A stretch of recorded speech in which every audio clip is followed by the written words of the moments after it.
Yencha, Assistant Secretary General for Europe, Central Asia, and Americas, Departments of Political and Peacebuilding Affairs and Peace Operations to participate in this meeting. It is so decided.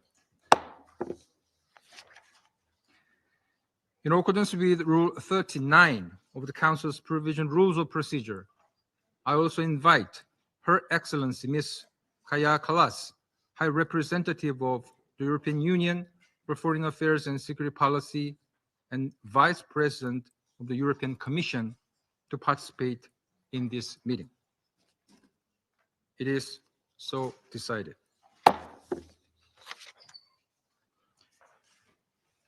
The Security Council will now begin its consideration of item 2 of the agenda. I now give the floor to Mr. Miroslav Yencha. Mr. President, in a letter dated 20 September 2025, addressed to the President of the Security Council, the permanent representative of Estonia to the United Nations informed that on 19 September, 3 Russian MiG-31 fighters entered up to 10 kilometers inside Estonia's airspace for 12 minutes in violation of Estonian airspace. The United Nations is not in a position to confirm any of the claims made regarding the incident and does not have any further details of the events. This briefing is therefore solely based on information available from public sources. According to the Estonian Ministry of Defense, the incursion took place between 9:58 a.m. and 10:11 a.m. in the area of Vaindloo, a small island located in the Gulf of Finland in the Baltic Sea.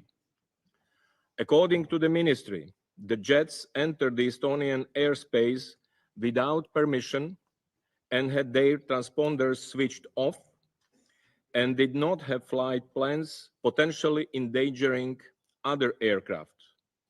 According to Estonian and Italian officials, Italian F-35 fighters attached to NATO's air defense support mission in the Baltic states were reportedly activated to intercept the Russian jets and warn them off.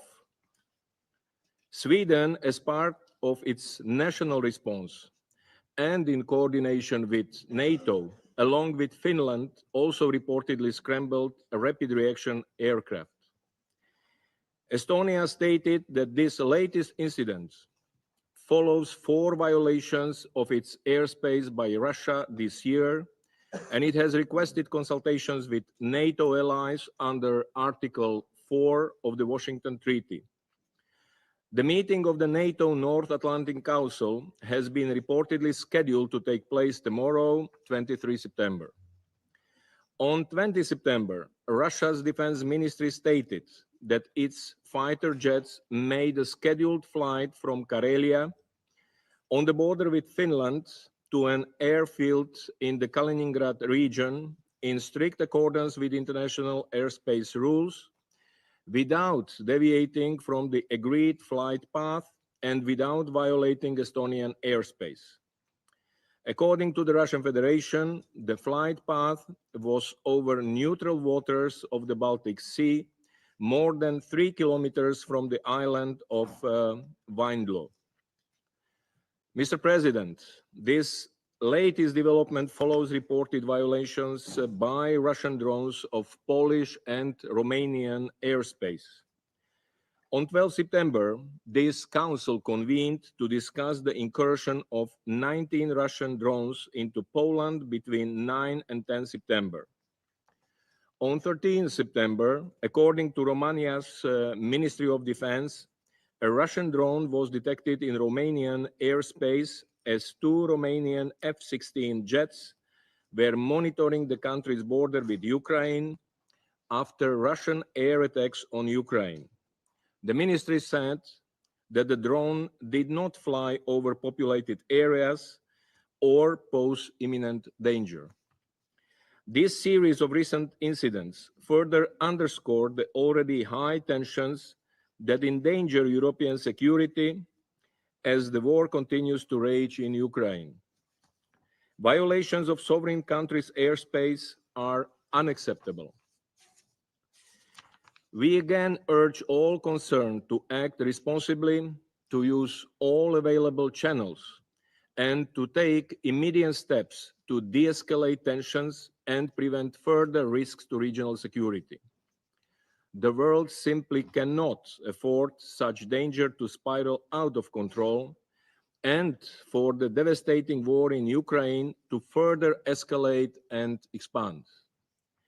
Mr. President, over the weekend in Ukraine, Russian drones and missiles continue to hit several regions, killing at least 3 people, injuring dozens more, and damaging civilian infrastructure and residential buildings.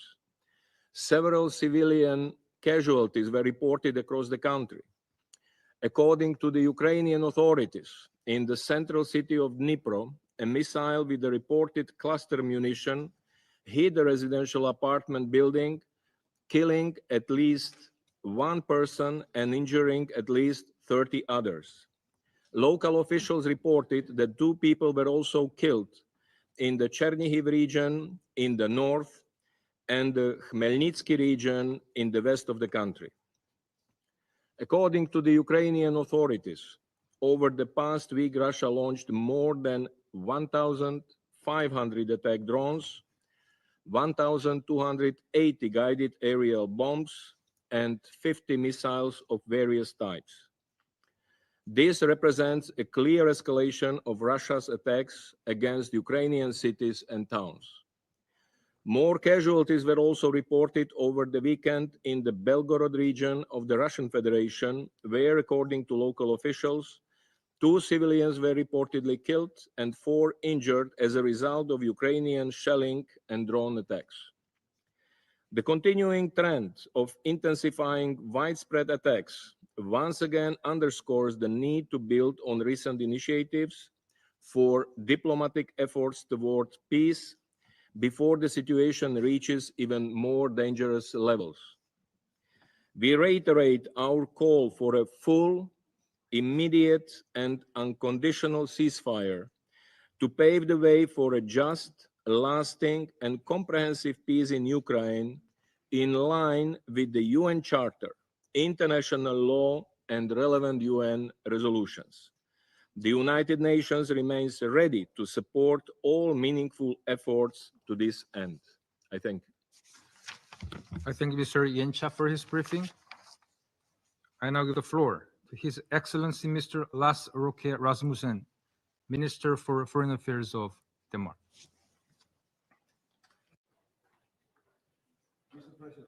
First of all, I would like to thank Assistant Secretary General Jenka for his informative briefing.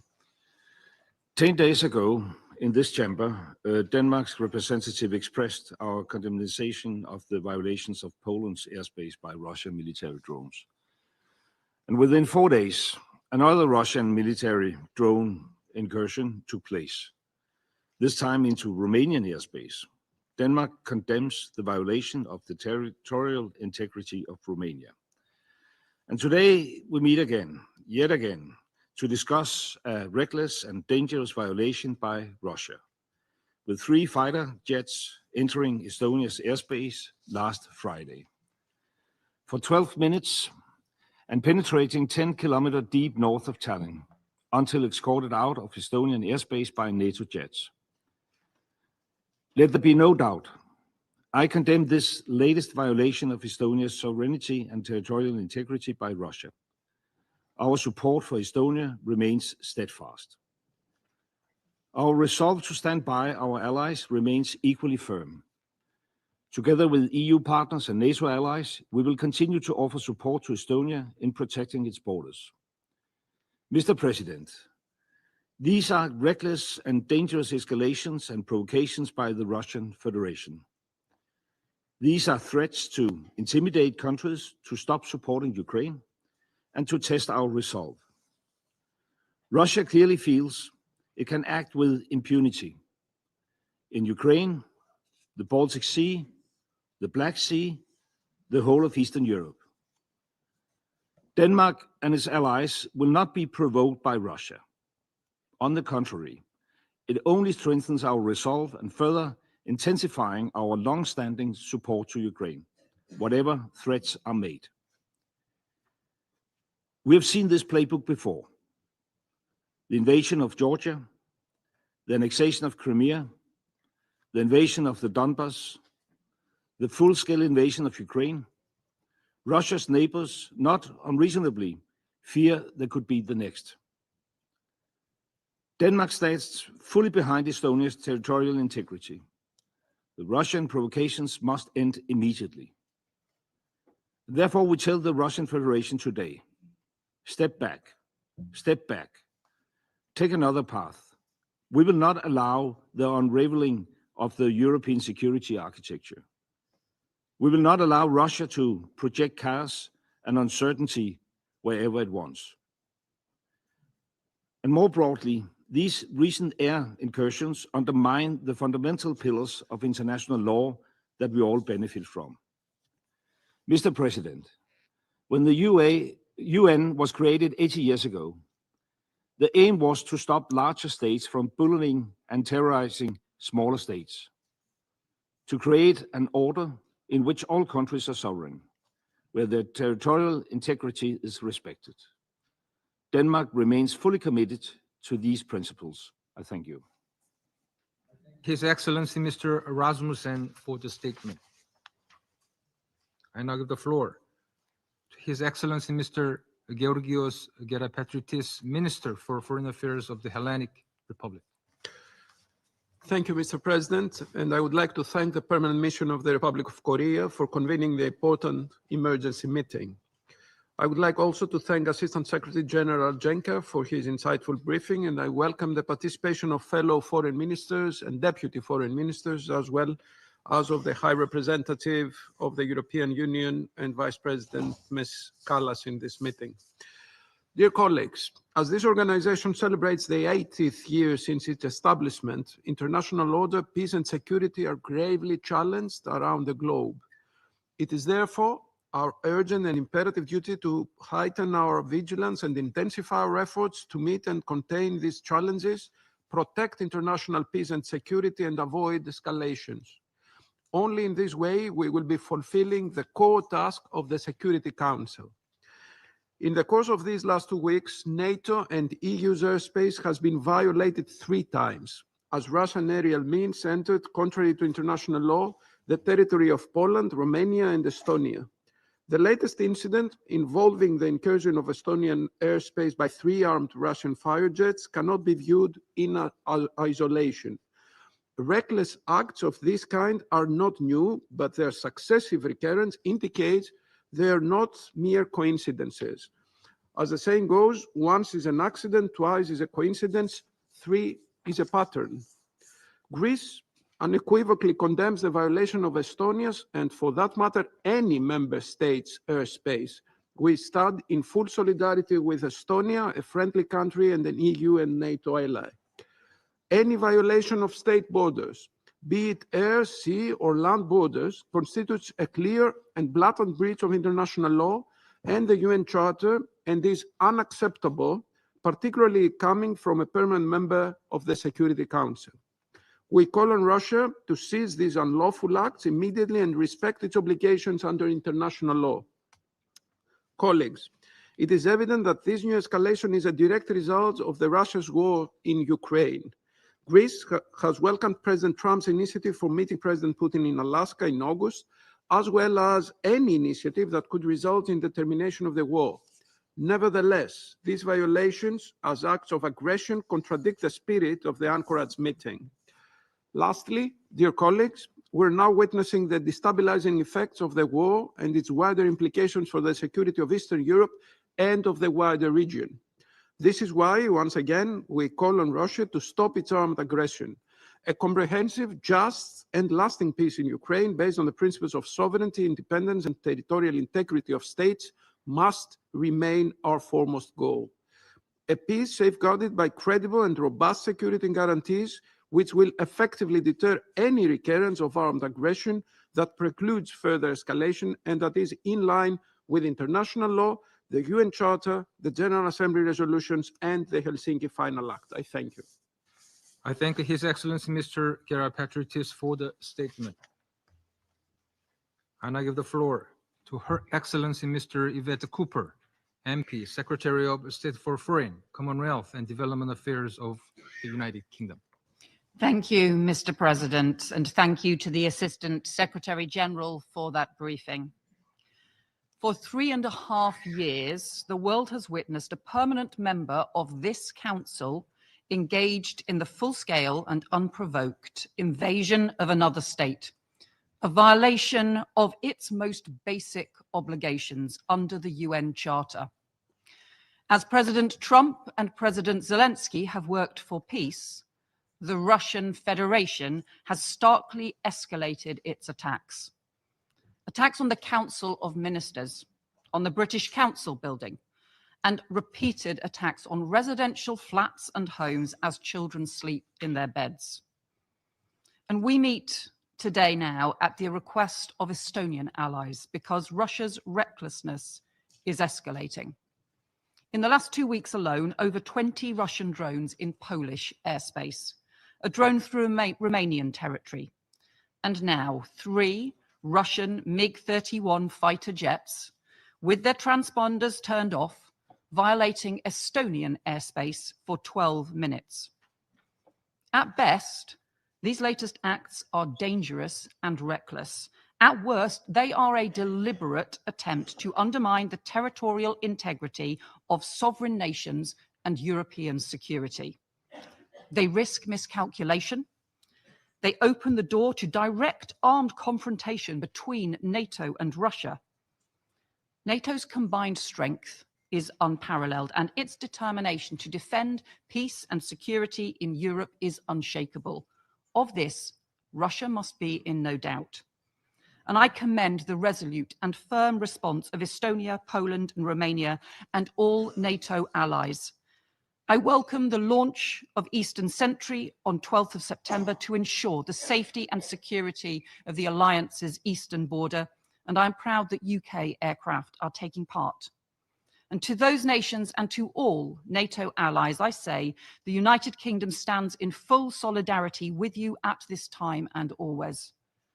And to President Putin, I say, your reckless actions risk a direct armed confrontation between NATO and Russia. Our alliance is defensive, but be under no illusion. We stand ready to take all steps necessary to defend NATO's skies and NATO's territory. We are vigilant and we are resolute. And if we need to confront planes that are operating in NATO airspace without permission, then we will do so. The United Kingdom stands by our friends.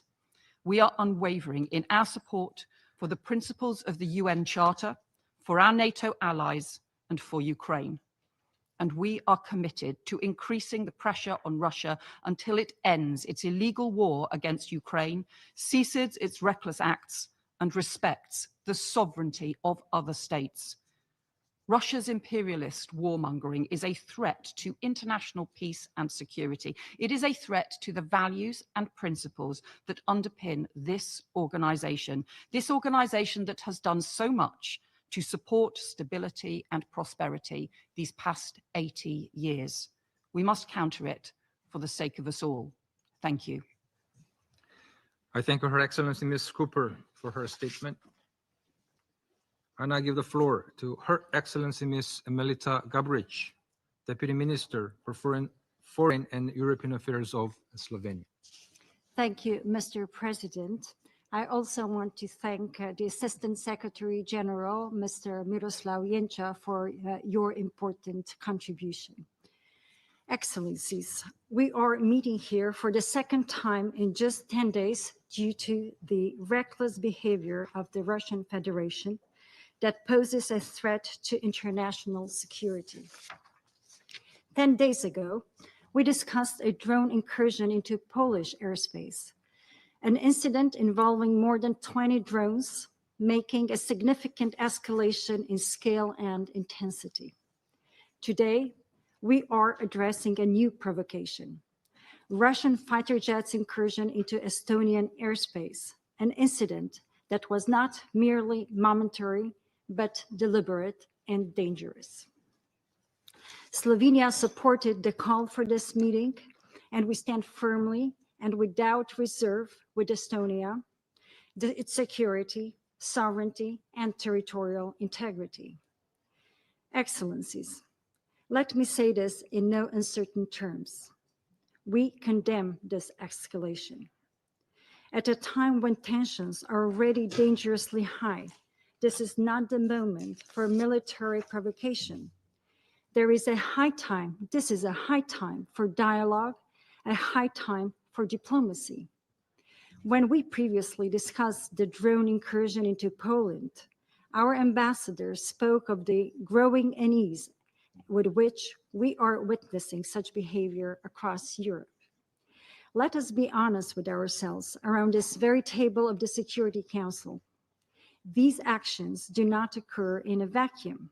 They are unfolding as we are well in the 4th year of Russia's illegal war of aggression against Ukraine. These deliberate provocations are symptomatic of the time we live in, a time in which violations of international law are tolerated to an extent we have not seen in modern history. Slovenia says a clear and principled no to such behavior, wherever it may occur and whoever may be the perpetrator. If we can clearly say no to Israeli atrocities committed in Gaza, to terrorist violence, we must not shy away from condemning Russian aggression against Ukraine. Excellencies, let us also be clear on another matter. Europe wants peace. Europe wants a ceasefire, and we want to see the beginning of serious and meaningful peace negotiations between Ukraine and the Russian Federation as soon as possible. Despite the best efforts by President Trump in Alaska, we still await a meaningful gesture from Russia, a sincere willingness to come to the negotiating table. And while we wait, Russia continues its escalatory behavior, intensifying attacks on Ukrainian cities and endangering and intimidating civilians, both in Ukraine and in its neighboring countries. We hope the time is near when this Council will finally begin a principled and honest discussion about the war in Ukraine and decide to take action. Until then, and allow me to repeat this, Slovenia will stand firmly with Estonia, with Ukraine, and with any other member of this organization that needs to be protected from unlawful, charter-violating actions by those who believe that might makes right. Thank you, Mr. President. I thank Her Excellency Ms. Gabrich for her statement. And I give the floor to the representative of France. Thank you, Mr. President. I'd like to begin by thanking Assistant Secretary General Mr. Miroslav Jenča for his statement, and I would like to welcome the ministers present here, Foreign Affairs Minister of Estonia and from the other representatives from the European Union, and Madam Kallas. As we know, on the morning of 19th of September, Russia violated Estonian airspace with 3 fighter jets, which remained there for nearly 12 minutes. These elements lead us to consider that this is an intentional violation. This is the 3rd time in 10 days that Russia has violated the airspace of the European Union and NATO. This latest incursion leaves no room for doubt. Russia is choosing escalation and provocation. Mr. President, this Council had already met exactly 10 days ago to discuss the unacceptable intrusion of around 20 Russian drones into Poland in the context of a massive aerial attack against Ukraine. This new violation, this time carried out in broad daylight and by no fewer than 3 fighter jets, not drones, is unprecedented in over 20 years. It confirms the continuation and accumulation of Russia's provocative actions.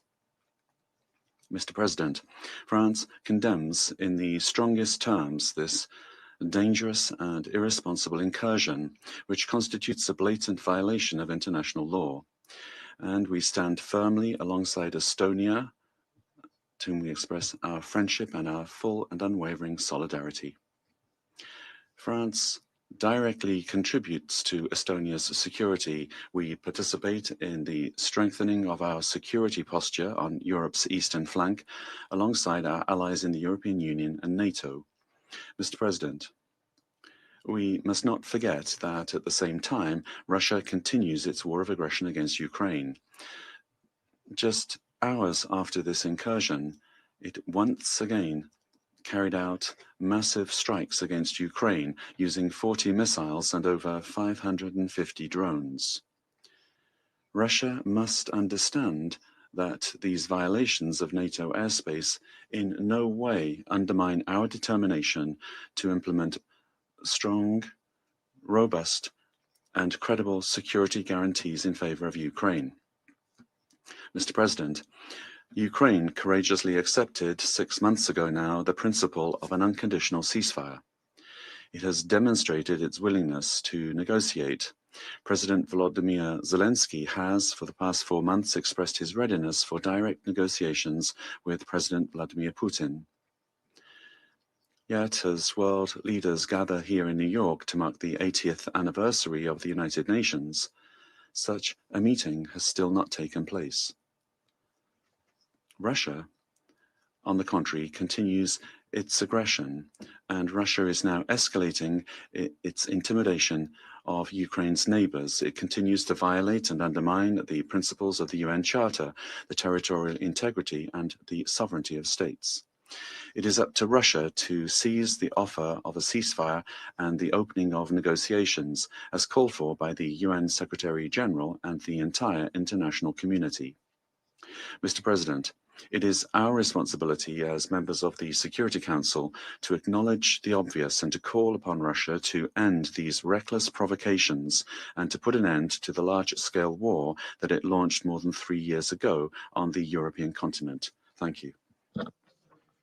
I thank the representative of France for the statement. I now give the floor to the representative of China.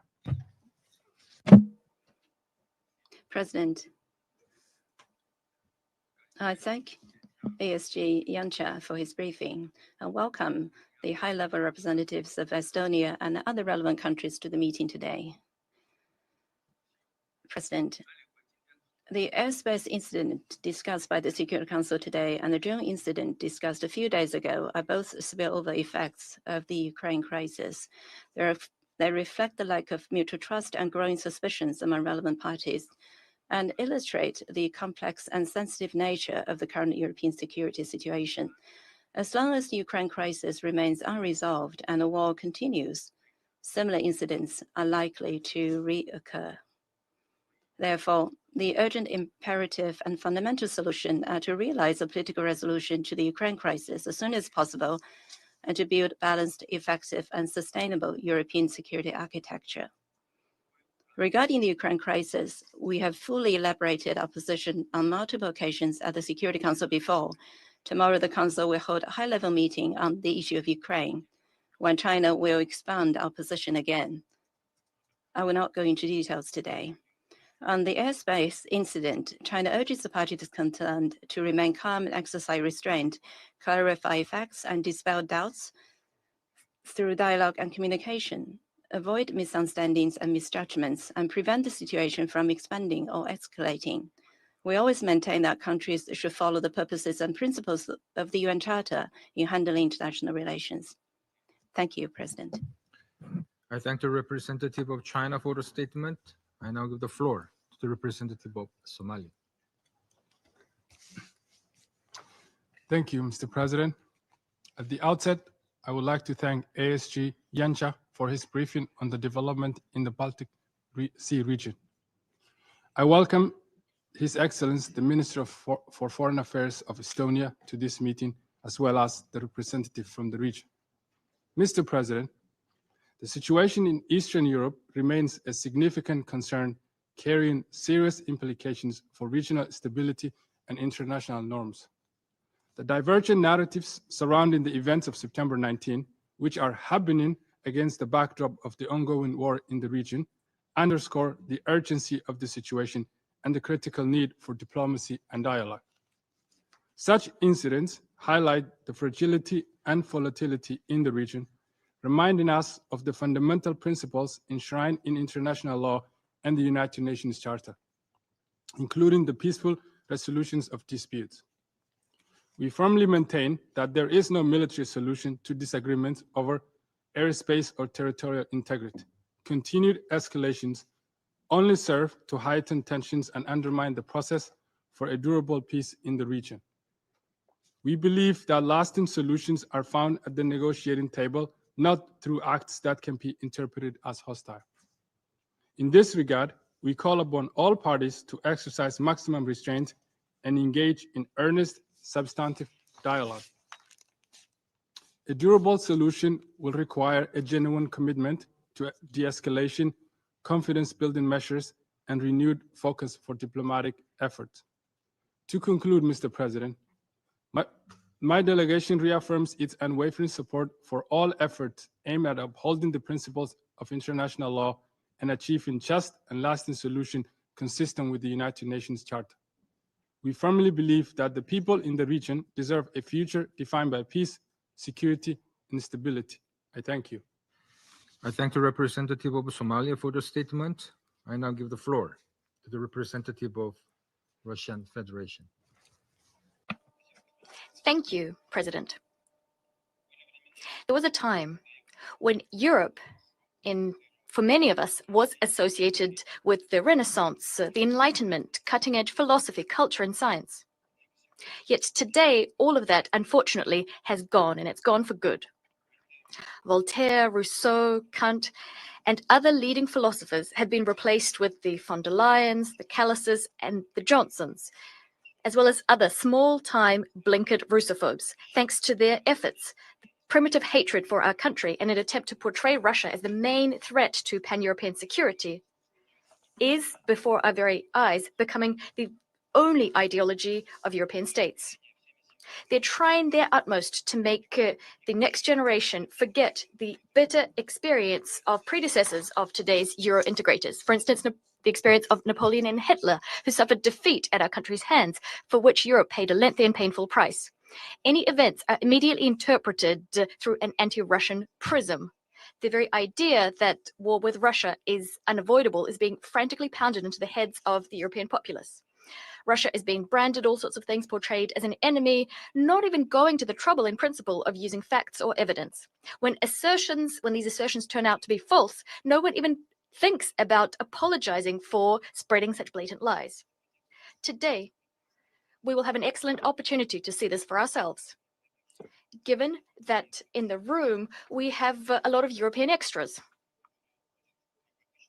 These extras will, as per usual, will be letting their imaginations run wild regarding the threat from Russia. This paranoia has reached never-before-seen heights. Just last week, we were compelled to listen in this chamber to groundless accusations about supposedly Russian UAVs entering Polish airspace. Not a single piece of evidence that these drones were of Russian provenance has been provided to date. It's telling that just a few days later, we heard that the incident involving damage to the roof of a residential house in Lublin province, which was a key component of this anti-Russia campaign, in reality was the result of a missile erroneously being dropped from a Polish fighter jet. The Polish Prime Minister, Tusk, today recognized that not a single drone that was found contained explosives. Not a single one posed a threat to civilians. As for the Polish opposition, it clearly said this is a blatant provocation, the aim being to pull Poland into war. President, we take very seriously allegations against our armed forces. We always try to get the facts, which should allow us to understand what actually happened. This is why, in trying to get to the bottom of the situation, we immediately proposed for the Polish side to engage in bilateral consultations with us. Yet we didn't get a sensible reaction from Warsaw. This attests to only one thing. Neither Warsaw nor Brussels want the truth. All they need is a pretext for a new wave of the Russophobia campaign they're engaged in. It's very difficult to comment. Our European neighbors are inculpating themselves so obviously. Anyone of sound mind, anyone who is familiar with elementary logic would never say such a situation is normal. But yet, if on every screen, in every social media outlet, on every page, you're being told that Russia is your only enemy, then you might start believing anything and everything. The facts, the evidence here are superfluous. Today, we're compelled to be here to watch part 2 of this spectacle entitled Blame Russia for Everything. Our neighbors have now imagined that Russia is at fault for an incursion into Estonian airspace. As always, there is no proof except the Russophobic hysteria coming from Tallinn, which our Estonian colleague will wax lyrical about a little bit later. As for the facts prove that on the 19th of September, 3 Russian MiG-31 fighter jets conducted a planned flight from Karelia to an airbase in Kaliningrad Oblast, carried out in strict accordance with international airspace use rules. The Russian aircrafts did not stray from the agreed route, nor did they cross into Estonian airspace. Their trajectory, or their flight, was over the neutral waters of the Baltic Sea, over 3 kilometers from the island of Lindlo. Flight recorded data confirm this. If Estonia wanted to, it could have checked this itself. But Tallinn is not pursuing such an objective. Their goal is different, going against common sense and the facts to foment hysteria and accuse Russia of provocations. Thus, NATO representatives rushed to call what happened reckless behavior. And the head of European diplomacy, who also happens to be Estonian, called for a firm stance in support of the Baltic states. To be perfectly frank, our European colleagues deserve our sympathies.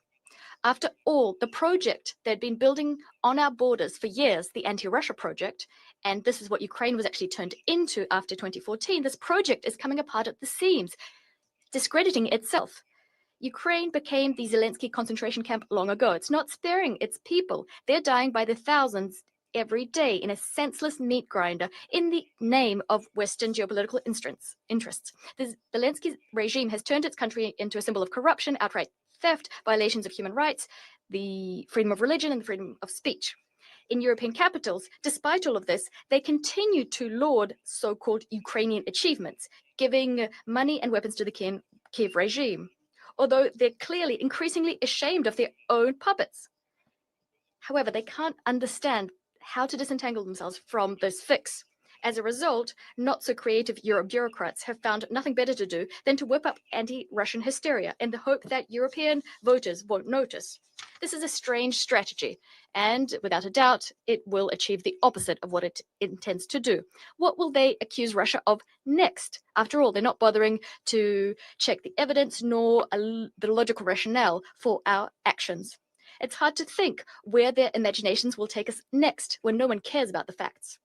President, without a doubt, we understand that the hysteria of our European colleagues is also directed at trying to return the new US administration, including President Trump, to an anti-Russia course. It's aimed at undermining the understandings and undertakings entered into by Russia and the US by their presidents in Alaska a month ago. On this note, I'd like to quote the US Vice President, J.D. Vance, who at the Munich Security Conference at the start of this year voiced some uncomfortable conclusions, uncomfortable for Europe. The threat, and here I quote, the threat that I worry about vis-a-vis Europe is not Russia, not China. It's not any other actor, external actor. What I worry about is the threat from within, the retreat of Europe from some of its most fundamental values, values shared with the United States, end of quote. Despite this clear-cut diagnosis contained in the aforementioned quote, Europe decided not to listen. Europe today is like an unhinged, paranoid individual unable to respond to criticism, nor is it able to remember the lessons of history. After all, for the current cast of European leaders and Euro bureaucrats, history was reset to zero in February of 2022. Thus, drawing the lessons of history for today's Europe is bad manners. But this is a very dangerous path. We all know that history is ruthless vis-à-vis those who forget its lessons. Thus, our former European partners, if you want to get hysterical, to foment and to continue levy baseless accusations, go right ahead. But do that without our participation. We won't be partaking in this theater of the absurd, and you don't need us there. When you decide that you want to engage in a serious discussion about European security, about the fate of our common continent, about how to make this continent prosperous and secure for everybody, we'll be ready. You know where to find us. I thank you. I thank the representative of Russian Federation for the statement. I now give the floor to the representative of Panama. Gracias, señor. Thank you, Mr. President. We are grateful for the detailed presentation of Undersecretary General Janša, providing us with a more complete picture of the events that took place in Estonia on Friday, the 19th of September. And we'd also like to welcome the ministers distinguishing us today with their presence at this meeting. Just a week ago, this council met to consider with concern the incursion of Russian drones into Polish airspace. Today, once again, we find ourselves addressing similar events, this time concerning the incursion of Russian combat aircraft into Estonian airspace. These incidents, so close together in time and of such threatening nature, illustrate a pattern of actions that could undermine regional stability, and they are a cause of concern for us all. Panama rejects any act of intimidation of one state against another. The violation of Estonian airspace cannot be seen as an isolated event, but rather as an act that threatens international peace and security, the very pillars upon which this council rests. President, the world is going through particularly turbulent times where the proliferation of conflicts in all regions is directly and disproportionately affecting the civilian population and global stability. The accumulation of these intimidating incidents does not contribute in any way to peace or international stability. On the contrary, these events erode trust among states and create a climate of heightened tension and vulnerability for collective security, a situation that the world can no longer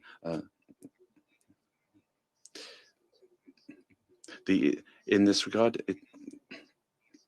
we see that these acts are expanding. Activities in the region are showing this, despite the inconclusive results that have been achieved by efforts of the parties. We still hope that genuine dialogue and decisive diplomacy and commitment can put an end to this conflict. Let us use this space where today the highest authorities are gathered together to mark the 80th anniversary of the United Nations to resume efforts in the right direction. Panama calls for caution, and we reiterate once again the primacy of the principle of respect for the sovereignty and territorial integrity of states, in full accordance with the purposes and principles enshrined in the United Nations Charter, to which we committed ourselves more than 80 years ago. Only through strict adherence to these principles can peace, security, and peaceful coexistence among states be guaranteed. Thank you very much. I thank the representative of Panama for the statement. I now give the floor to the representative of Algeria. Thank you, Mr. President. At the outset, I would like to thank Mr. Miroslav Janša for his valuable briefing. I would also like to welcome the Foreign Minister of Estonia and all the honorable ministers participating in this meeting. Mr. President, we meet today following recent reports that Russian military aircraft flew into the airspace of the Republic of Estonia on September the 19th. These developments could exacerbate tensions and further escalate the situation in the region, a region that is still suffering from the repercussions of the conflict between Russia and Ukraine. On numerous occasions, Algeria has stressed the need to avoid any action or reaction that could inflame tensions. We have also repeatedly stressed the danger of succumbing to the logic of polarization in the context of this conflict. It's imperative to avoid any endeavor that could inflame hostilities or exacerbate their potential repercussions. In this vein, I would like to highlight the following points today. First, we believe that it is important to maintain the momentum of the recent diplomatic effort in order to prevent any escalation that could prolong or expand the conflict. Thereby, it might undermine any progress towards peace and security in the region. Second, it has become necessary to give precedence to communication and coordination in addressing these incidents through a transparent and effective approach. This would avoid any misunderstanding or confusion, and it would help to avoid their recurrence. Last but not least, we would like to reiterate once again our call for the primacy of the language of dialogue and negotiation. We must adhere to diplomatic solutions as the only feasible way forward to reach a just and lasting solution to the conflict. In conclusion, Algeria remains convinced that the realization of peace and security in Ukraine and through it in the region as a whole can only be achieved through the intensification of diplomatic efforts aimed at finding a final solution to this conflict. This should be based on the principles and purposes of the United Nations Charter, taking into account the legitimate security concerns of both parties.